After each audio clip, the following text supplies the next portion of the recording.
Welcome everyone, Darren Saul, your host of Playing with Perspective with Rasti. How are you, Rasti? I'm very well, thank you, Darren. Thank you so much for having me here. Thank My you. pleasure, Rasti. Thanks for coming on the show. And for everybody out there, today we're going to be chatting about how to get your hard-earned money working even harder for you. So Rusty is an architect turned fund manager, now serving as a client-centric independent buyer's agent. He built his own successful portfolio in just under 7 years, which gave him financial freedom, allowing him to pursue his passion for helping others achieve the same thing.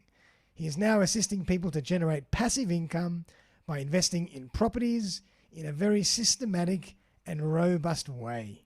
So welcome to the show, Rusty. Thank you so much, Darren.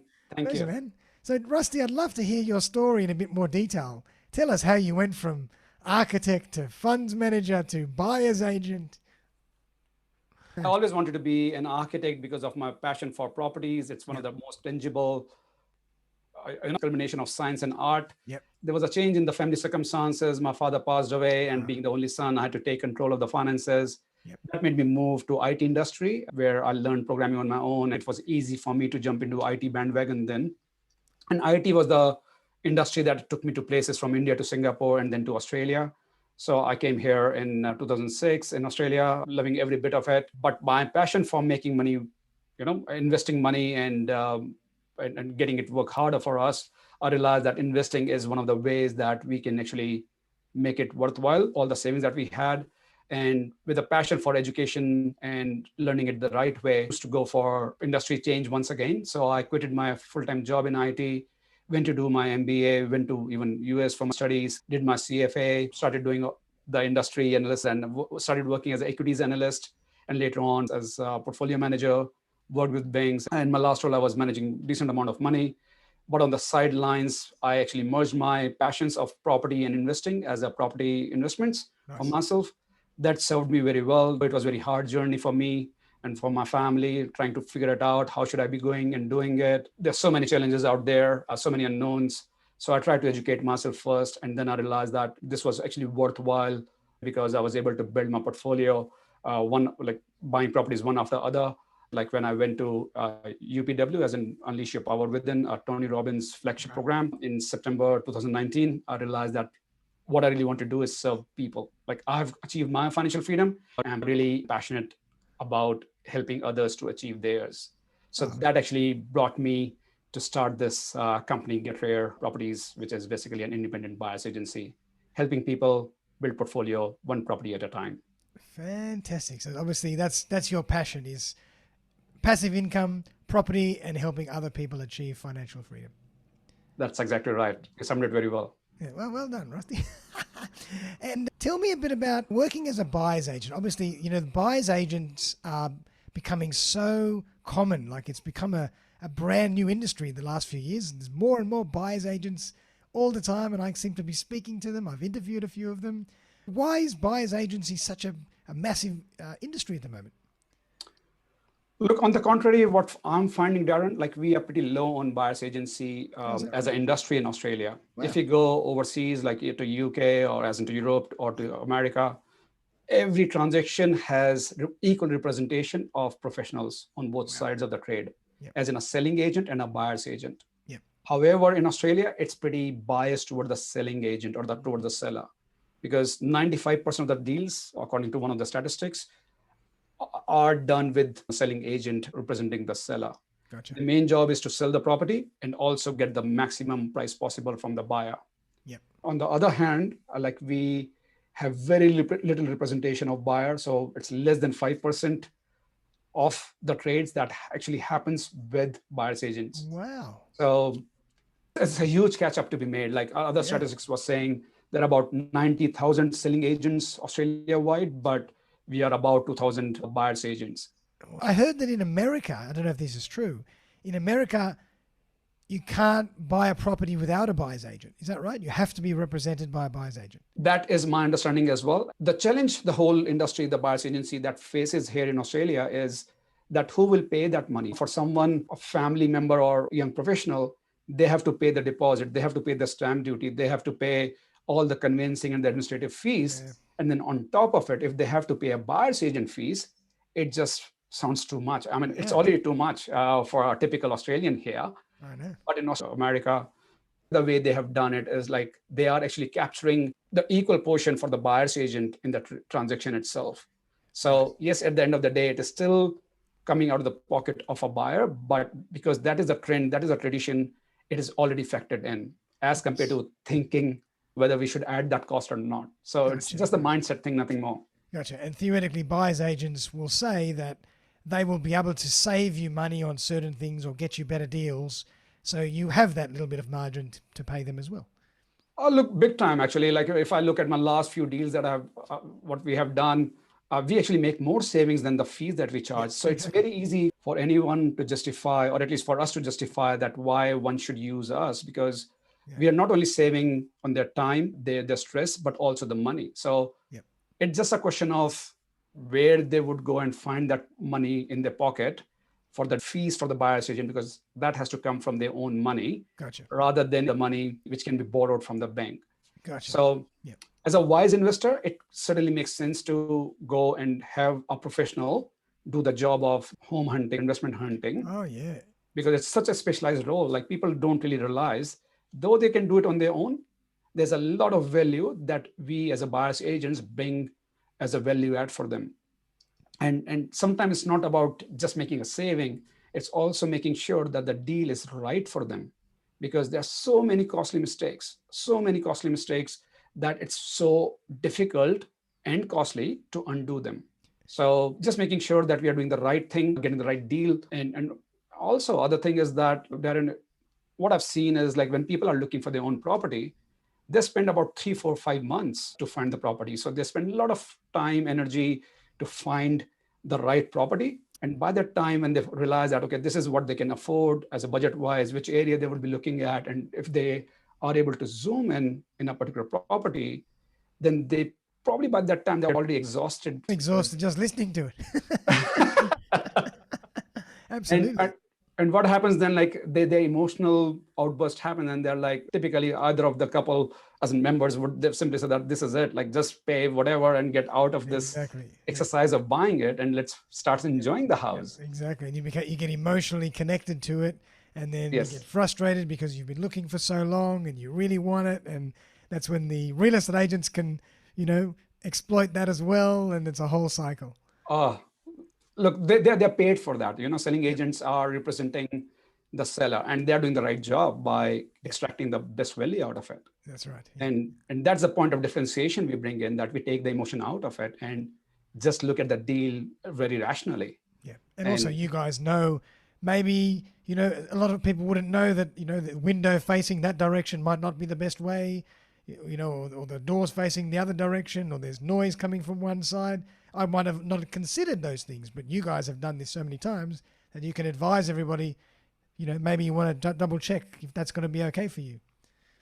Exactly right. So Darren, just on that, there was a statistics that came to my desk that 56% of the transactions happen when the buyer has spent less than 60 minutes in the property. Wow. Oh my God. A typical Saturday for them is looking like on Thursday, Friday, they work it out, what the schedule for their visits on Saturday. They just go, like even when we were looking initially, we used to get confused that what feature was in which property, because we are just, moving around from one inspection to the other, like can't really find the parking spot as well. And it's like running in and coming out very quickly. And then we make a decision. Maybe and it's very time consuming process. So, again, time and also emotionally challenging, it's not easy. It's not easy for someone who's doing it for the first or the second time. That's right. Wow. And so what do you mean when you say you're an independent buyer's agent? What does that mean, independent? We take pride to say that we are independent, and we are independent in the true sense. And what it means is that when we are working with a client as a buyer, we are totally just representing their best interest. Right. So what it means is that we are really understanding what they want, what their preferences are, and then coming up with the research and analysis and finding the properties or shortlisting the properties which suit them best. Gotcha. So because there are quite a few buyer's agents like who represent or who works with the developers. So what it means is they have kind of access to the new products like a home and land packages or off the plan properties. though they are helping the buyer to buy the properties, but their stock is kind of limited to the stock they get from the developer. And sometimes they get remunerated by the developer as well. Right. Yes. So in that sense, like I particularly feel that we are not really doing the right service by mixing two things together. Yep. If you're working for developer, then call yourself as a seller's agent and work for them to sell the property. That's true. But for us, we are independent. We are just looking after the whole sole interest of the buyer, because we get paid by them, we get remunerated by them, and we deserve, as in the kind of value that we bring is worth more than what we actually get paid for that. Yeah, you're 100% on the side of the buyer. Yes, exactly right. No ulterior motives, no other behind the scenes, etc., etc. That's right, exactly right. Okay, very good. And so tell us a bit more about your approach to working as a buyer's agent. How is there a strategy to it? Tell us more about how that works and how you work. Sure. We actually specialize in investment properties, and we buy properties all over Australia for anyone in Australia. So our clients are actually Australia-wide. And so there's a lot of big aspects that we need to consider what the client is looking for.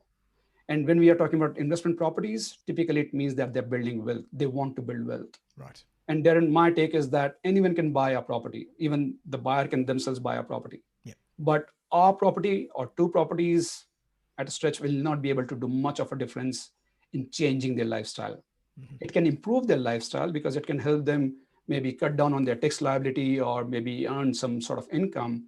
But that might be kind of just like a bonus at the end of the year. They are getting paid from their employer or from their business. Gotcha. Yeah. However, our approach is to come up with a strategy that how they can systematically build a portfolio of properties, typically around 5 or 6 properties, so that can generate enough passive income that they can choose to change their lifestyle, not just improve that lifestyle, but change the lifestyle. Uh-huh. Now, this is a big undertaking in the sense that it's kind of working out where the individual or the family is, trying to understand where they want to be, and then trying to come up with the kind of a roadmap that they should carry for next few years to get there. Gotcha. And that actually takes into account their current circumstances in the sense that what is their borrowing capacity, what is their saving rate, what is their current savings in terms of cash or equity. And also the biggest thing, which lots of people kind of undermine in the beginning, is the risk appetite. Yeah. Because just like any investment, properties also has an element of risk. Yeah. How do we go about embracing them, understanding them, mitigating them in our favor is a part of the whole holistic approach of the strategy that we work together with the client. Fantastic. So you're really a buyer's agent / financial planner in a way. I would love to call myself that, but Darren, but I'm not a financial planner because I don't have the licensing for that. What I do prompt though is if I were, so disclaimer, I'm not really a financial planner. Whatever we talk about properties, I actually suggest that they should go and consult the financial planner. Gotcha. Having said that, I actually won a research advisory in my banking days. So I was actually advising the financial planners on how they should be structuring the asset allocation. Right. Wow. So I'm bringing those elements that how an individual should be thinking about building wealth. So of course, my engagement with the client is to buy our property, but how we buy that property along with the consideration of how they should be doing building wealth in long run actually comes handy, because that way it gives a very clear indication that, okay, for this kind of circumstances, this risk appetite, this kind of holdings, for this kind of aspirations, this is the next best step. Gotcha. And then all right, because I know what my strategy is long term, I might be less likely to get emotionally charged and influenced to buy a property if it goes beyond what I originally thought. I thought, okay, that's not a good idea now. It's just ticked over and the risk will be too high. So let's move on to the next property. No, exactly right. And also what it does, strategy, is it actually serves as a GPS system. Yep. So because the thing is that we are talking about future and we don't really know what future holds. Mm-hmm. So it comes as a roadmap that, okay, as and when we get this much of equity or this much of savings, we can potentially do this or that. Okay. So it's very fluid as well. It's not really time bound, but rather circumstances bound. And also the way I say it, like, it's a metaphor of of trying to build a building or have a building. Yep. So unless and until we know how tall we want to have a building and how soon we want to build a building, we really need to focus on the strategy in terms of what sort of blueprint it should have, Yep. how deep the foundation should be, as compared to having an afterthought. Okay, let's put one floor today and then sleep over it in a few years' time. When we come back, realize that, okay, we have enough money now to put another floor. Yep. Maybe people can do that. But after one or two, people get stuck because the building blocks that we had in the Lego block structure might not allow us to put it on top of it. And the statistics supports it. Like 72% of property investors in Australia has only one investment property. Wow. Other 18% have two properties. So effectively, it's 90% of property investors in Australia have only one or two properties. Wow.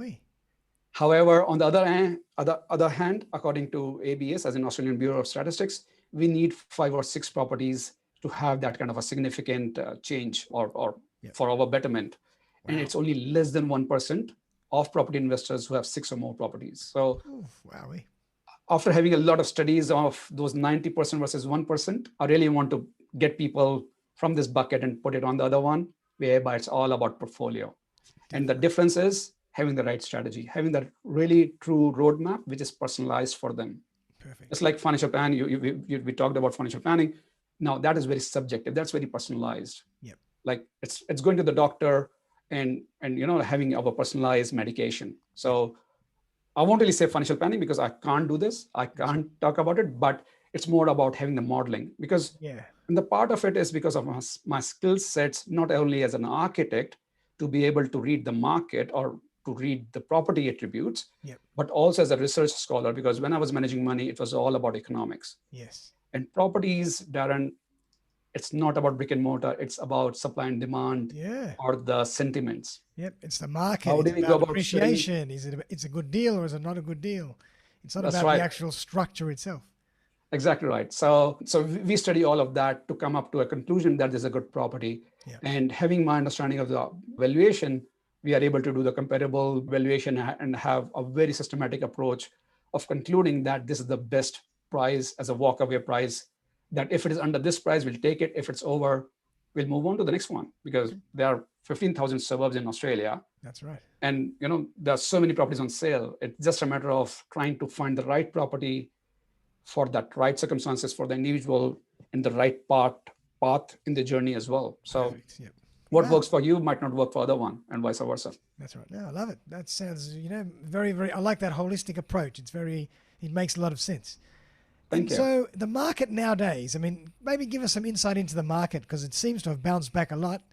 How do you navigate, the situation at the moment? Is it busy? Is it not so busy? Are certain states more buoyant than others? Look, for sure, like this market, like if we talk about in general, first of the disclaimer is that there's no one market in Australia. Yep. People talk in very loose terms that how market is doing. Mm-hmm. And to me, there are multiple markets within Australia. Sure. So even if you talk about New South Wales versus Victoria, it's not like that. In New South Wales alone, it's like, okay, regional versus cities. We are talking about different budgets. We are talking about different types. Sure. So every area or every pocket has its own cycles of property growth. And that actually we take advantage of, which we haven't really talked about when I talk about holistic approach, because when we talk about portfolio, we are talking about multiple properties. And then how do we go about finding the properties in different market cycles so that the end result is still very smooth rather than going up and down. And that actually helps with the risk mitigation. So now coming back to your question on what do we find in the market? It's just like every time it's all over the place. Yeah. Having said that, in general, it is certainly on the brighter side, on the higher side for lots of macroeconomic reasons than otherwise. So for example, low interest rates. It has been super low interest rates, not only on the short-term yield curve, but also on the long-term yield curves. Okay. What it means is that there's a lot of competition among banks to get or supply you the mortgage. So what it means is that interest rate goes lower for a household. Right. Second thing is, lots of people have started realizing that with COVID, like earlier, people were so confused what's really going on with the market. Yes. Media articles saying that market is going to, collapse and unemployment rate will go so high and market will crash kind of thing. Yeah. But what it has done is like it has actually put people on sidelines for a long while, as in 2020 was probably one of the most opportune time, but it's only for the brave or people with the deep pockets. That's right. So most of the people never got in the market to buy. But on the other hand, like people who were probably too much stretched on their leverage, and when they read that kind of media articles, they were probably scared to an extent to start selling, putting the property in the market. Yeah. However, what it also did was basically it stopped or kind of slowed down the building approvals. So because it's all about supply and demand, it takes about a couple of years to get that supply side ramped up. Yeah. So that is kind of lacking. Okay. And now, since 2020 is over, we realize as a sentiment wise that now the COVID vaccine is here. Government did amazing job in controlling the downfall of the market by giving lots of stimulus for first home buyers, even cutting down on the stamp duty and talking about few other aspects of it, like how we should be able to go back and do things with job seeker and job keeper kind of stimulus, then also agreeing on bringing forward the federal tax cut rates. That actually brought a lot of money in the savings for the individual family. Of course, people who got affected by the jobs, who were specifically around tourism or hospitality, they got affected. But typically for others, there was a report recently that 93% of people who lost their job last year have already got back in the job. Wow. Great. So that's a big number, because Australia has done a fantastic job by keeping a very resilient economy. It has. Now, what it is doing, last year, people were not going out. We never traveled out, as an example. So we saved that money. We never went out for movies. We were watching on Netflix. That's right. We never went to office. So there was no traveling expense. There was no eating out expense. And all of a sudden, we realized that we have actually saved more than what we were. What I'm coming to is that people have saved enough more than what they were typically doing. Yes. And now they realize that, okay, property market is pretty good position in general. Again, I'll come back to the disclaimer that there are different pockets that you should not touch. And there are properties that you don't even think twice even to buy even at a premium, because the projections are very strong. So at the end of the day, it's about demand and supply. In summary, the supply has come down, and because now lots of people have cash in their pocket, government is allowing them, banks are opening up their doors again. There's a lot of demand coming up. And because of this disbalance of supply and demand, the market in general is going up and up. Now, with the help of quite a few economists already talking about 10, 15, 20% growth in the next couple of years, people can really see that this is it. Instead of paying the rent to someone, I can pay the mortgage and have my own home. So certainly it's one of the great times, because lots of factors are aligned together to have that kind of growth. However, again, coming back to the disclaimer, not every property is the same. The challenge is when a market becomes hot, people end up paying a lot more than what they should be paying for the property. Yes. And that's not really a good start, because in property market, we make money when we buy the property, because we can choose to be under the market and then get the property and then ride the wave. That's right. Yep. I love it. I love it, Rasti. That's very comprehensive. I mean, incredible understanding of, the market, economics, the government. I'll have to listen to that a few times for me to understand everything. Thank you. Thank you. That's really insightful. I really enjoyed that. And so I'd love to hear a story of maybe how you've helped a client.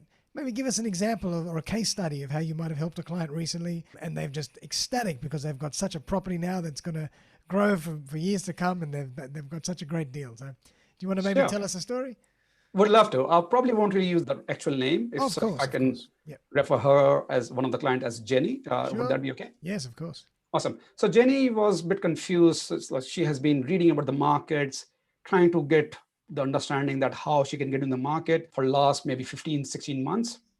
She read a lot of books and then realized that on the field, as like going on the open homes, it's entirely different process, because then she is actually bombarded by the queries and the pushiness of the selling agents. Because the once you step in the open home, then you get in the database and then you get bombarded. And she was like, I can't really take it anymore.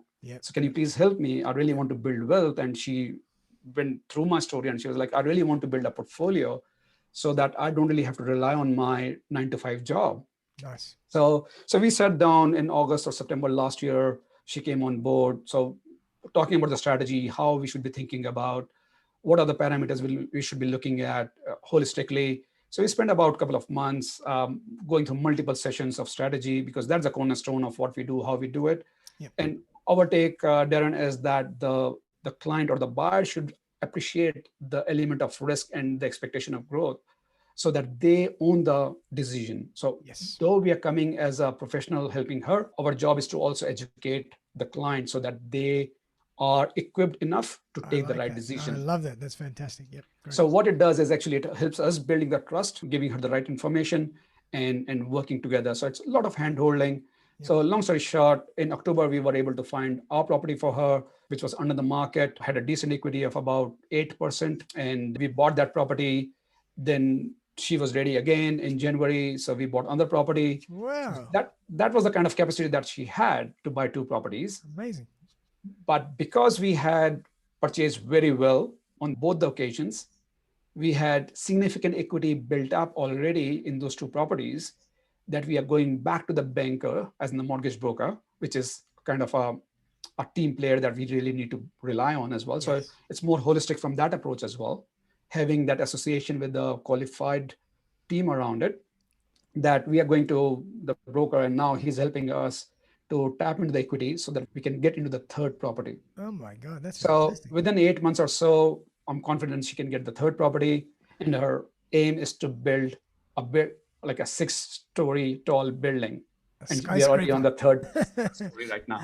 Good for her. That's fantastic. And how does she feel? She feels she's much more relaxed and confident now that she's in your hands? Exactly right. So the thing is that she is an educated economist by herself, right. and she can understand, she can see where I'm coming from my research, because when I'm suggesting any property or any research region, we provide a very comprehensive report on the region and then about the property. So she really feels, which I believe is right, in the sense that she knows the market. Yeah. Though one property has been interstate, but reading that report, going through all the details, she feels very confident, though she has never been to that state, but we are very comfortable buying in that area. She is very confident, and that's why we are able to do it again. And that is the bottom line of my business as well. If I'm able to help someone in such a way that the 1st property or the 2nd property by themselves can support the purchase of the 3rd one, what it means is that they are a step closer of them building their wealth that they really want. And as a business, we really feel confident that we are able to serve the person, not just buying the property, but building a portfolio. It's very much more of a macro view than just helping them buy one property. I love that. Exactly right. But having said that, we don't stop at the macro. We still go deep down for the valuation. Sure. And the key thing is having that relationship with the real estate agents, the selling agents. And that actually differentiates us from quite a few out there, because we build the relationship. As I said before, that market's pretty hot, and people just can't really believe that we can still find bargains in this market. Yeah. And the key is about relationship. Like when we have some motivated seller, all they want is a quick deal on their own terms. So sometimes it's not just about the pricing, it's about the speed and the terms that they would like to have, which is not always the kind of a point of contention that what price we are paying. That's right. Sometimes I'm happy to pay a bigger deposit because they need that deposit. Yeah. Span of 1 month payment now or later, it's not really a big deal, but 5% extra bargain is a far bigger deal for the buyer. Yeah. It's so easy to fall into the trap of assuming what the other side might want or might not, consent to. But if we just ask the right questions, it's amazing what we can organize and create that fit us both really well. Exactly right. And the thing is that even selling agents, sometimes when it is a bit tricky for them, they need us as well, because we represent qualified buyers. Mm-hmm. So for a deal or handshake to happen, we need to have a buyer and a seller agreeing on the common terms so that deal can happen. Yep. And that's where the relationship, like lots of people can't really just put in their head that sometimes that we are in a competitive format, because as a buyer's agent, we would like to buy the property at a much cheaper rate. On the other hand, selling agent want to sell it at a far higher rate. How can we actually possibly work together? Yeah. The key thing is we need to work together, because they are representing a seller, we are representing a buyer, and there's no sale without the buyer, and there's no purchase without the seller. Yeah. So it's about balance. A win-win situation. Yep, I love that. It's about balance. And the seller knows when they come to a buyer's agent, you've already pre-qualified that buyer, and they're ready to buy. They're not just wasting your time. Exactly right. So that's huge for a seller. And that is the thing that we bring on the table. For example, when they have an open home, like recently, like I have been hearing the news that on our open home, 40 groups, 45 groups are coming over. And the selling agent have no clue who's serious, who's finance ready and who's not, because all they can just give their name on the way in the property. And the following Monday or Tuesday, they have to call each one of them, understand whether they are really interested or not. That's right. And they might not return phone calls, they've disappeared, etc., etc. Right, exactly. And you never know, even somebody says half-heartedly that we like the property, like, do they really mean it? But on the other hand, like when we work with the likes of Jenny, when we know what is her working space and what sort of bargains that we are looking for, how good the property fits in her portfolio, that will define our walk-away price. So for us, for example, if this property is 630, and for us to justify our value, if we say that, okay, we want to buy it at 585, we are literally walking away at 590. If we can't get it at 585 or 589, that's good. If not, I'm looking at the next door property. So there's no rush whatsoever for us. It's brilliant. I love it. It's a very well thought out, executed strategy. It's not an emotional whim. That's exactly right, Darren. I love it. Fantastic, Rusty. And so tell us more and tell the audience more about where we can find you and how we can find you if we want to access your services. Sure. So I got a website by name of getrare.com.au, so spelled as GETRARE, getrare.com.au, which is more of an acronym for Get Rich and Retire Early. I love that. So getrare.com.au. In other ways, it's also Get Rare Properties, means get the unique properties. Nice. So this is a site that we got blogs as well that we keep writing about the strategy in general. I do run regular workshops as well. So next one is on 8th of April. It's on Thursday evening at 7 p.m. Sydney time. More than welcome to check how the strategy works out. I'm sharing the do's and don'ts and how to think about building wealth. The name of the workshop is Achieving Financial Freedom by Property Investing. Love it. And I'm talking about why one should be thinking about financial freedom, how to do it, and what consideration we should be making. So yes, it's a lot of topics, a lot of content. So it's a very fast paced, but I try to slow down as much. It's a limited time. So that gives me an opportunity to showcase like what we are doing, how we are doing, and then we can follow up on one-on-one calls as well. So perfect. And where can people find out the details for that event? Is that on the website as well? Yeah, and the audience is more than welcome to register and check the workshop out. Rusty, thanks again. That was a fantastic discussion. I've learned a hell of a lot. You've summed up the whole world of property in 45 minutes. I'm very impressed. Thank you. You have been very kind and generous. Thank you so much. My pleasure. I really enjoyed that. Is there anything that you would like to leave the audience before we finish up? Probably just that, like, property investing is all about two things. One is the financial leverage that, like, we can borrow maybe 5 times, 10 times of the money that we have that can actually make wonders. And the second thing is the knowledge leverage, like getting the right advice. Like, we go to all sorts of professionals, like a plumber, electrician, even to a doctor. We don't try to learn the trade by ourselves, but somehow we tend to take property investing or purchasing a property as a casual thing. So financial leverage as well as the knowledge leverage are the two biggest leverages that I've learned in my career, working as a fund manager, talking to high net worth individuals. Like, people have the systems, the money that work for them. And probably I'll leave with that message that try to work out where you want to be, how you want to be, and how soon you want to be, and try to work your way up there. I love it. Beautiful, Rusty. Well, thank you again for doing this. A great pleasure to have you on the show. And I hope that your event is very successful on Thursday. So everybody check out the website as well, Get Rare. It has been a pleasure, Darren. Thank you so much. Fantastic. So everybody have a fantastic weekend, and we'll see you very, very soon for another episode. Bye for now.